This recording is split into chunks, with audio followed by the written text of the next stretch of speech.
Well, today was bittersweet. We said goodbye to our friend Steve, and he's off on the next part of his trip. This is a many-faceted trip for Steve. Steve, you may or may not know that Steve is the Sandman. And the Sandman, we gave him that name because he came to us with an idea for a project.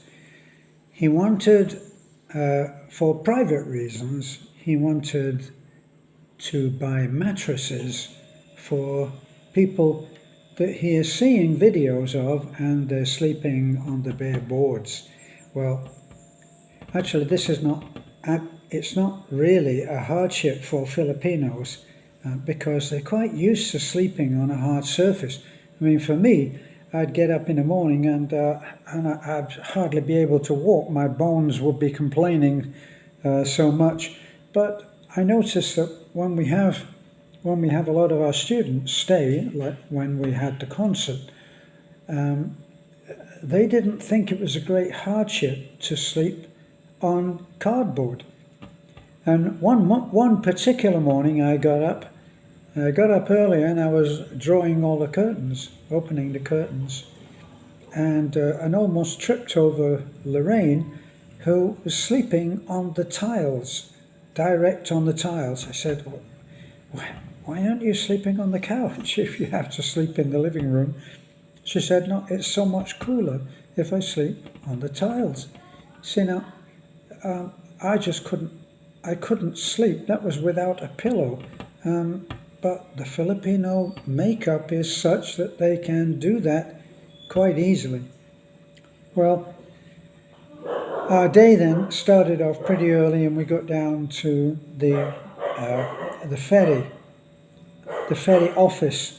Now, we'd already had a potential disappointment because when Steve looked at the online schedules for the ferries, it said that today there were no ferries available. Now, after a talk, we decided that we'd go down there anyway, as if the ferry was on, and if it really wasn't available, then we'd have driven, I don't know, 7 or 8 kilometers in order to find out the truth. Well, it was long lines, but we did manage to get him on the 8:15 ferry to Cebu, and actually we're still waiting to hear from him, telling us where he is settled, but he has someone waiting.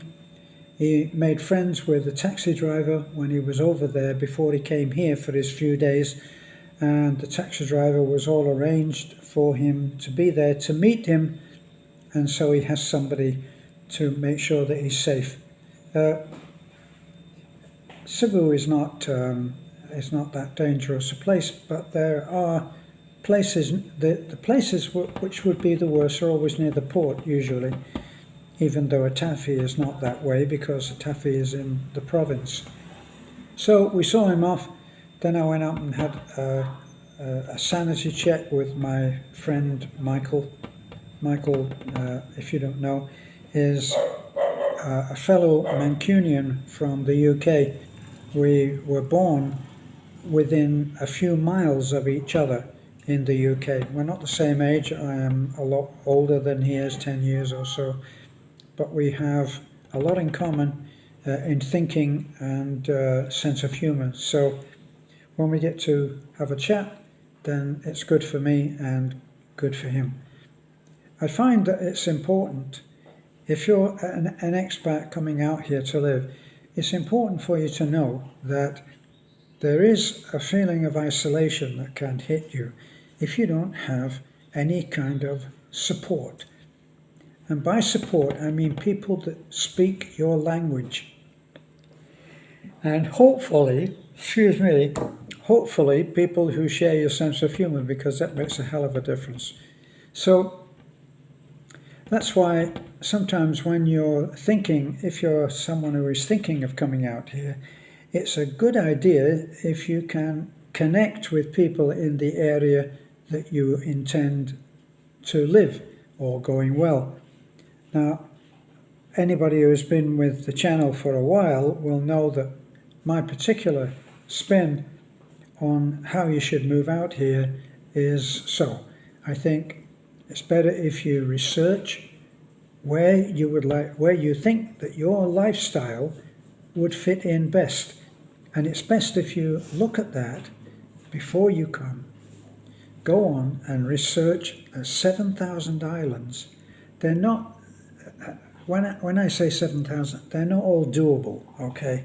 So the main islands are a lot less, and you would have difficulty, I think, you would have some difficulty anyway, fitting in if you went to a small island, because the infrastructure is not there, and it leaves sleeping on tiles far, far behind, believe me, in the amount of adjustment that you would have to make.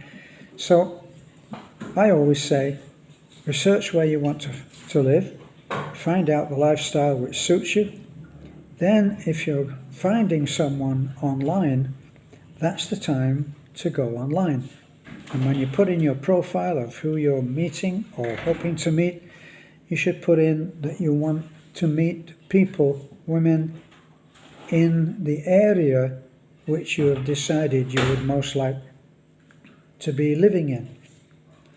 The reason for that is that if you're meeting a lady from the Philippines, they're very much family oriented, and if you can find a place that you would like to live, along with a matching partner for your second chance or third chance, then that's the way to do it. So if you decided that you wanted to live in Cebu, then you would go online and you'd find out people who were advertising for a partner like you in living in Cebu.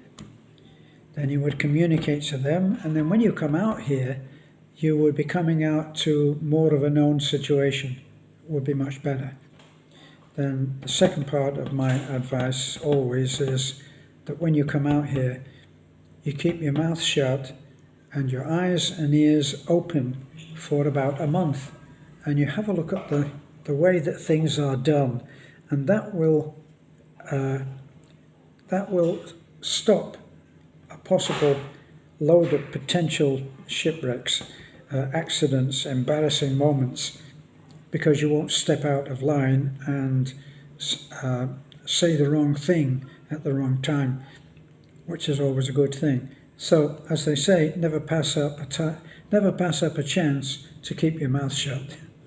So, anyway, that's meant with good intention. That if you do resist the temptation to try to educate the Philippines by all of the boundless wonders of your knowledge, and be a little humble for a little while. There are many who feel right down to their bones that as soon as their foot touches the Philippine soil, the Philippines is ready to learn from them, and it's not true, okay? So you need to come over here and do a little learning yourself. And I think I've been on a little, or not a little too long, but certainly long enough about this little subject, so I'll say goodbye.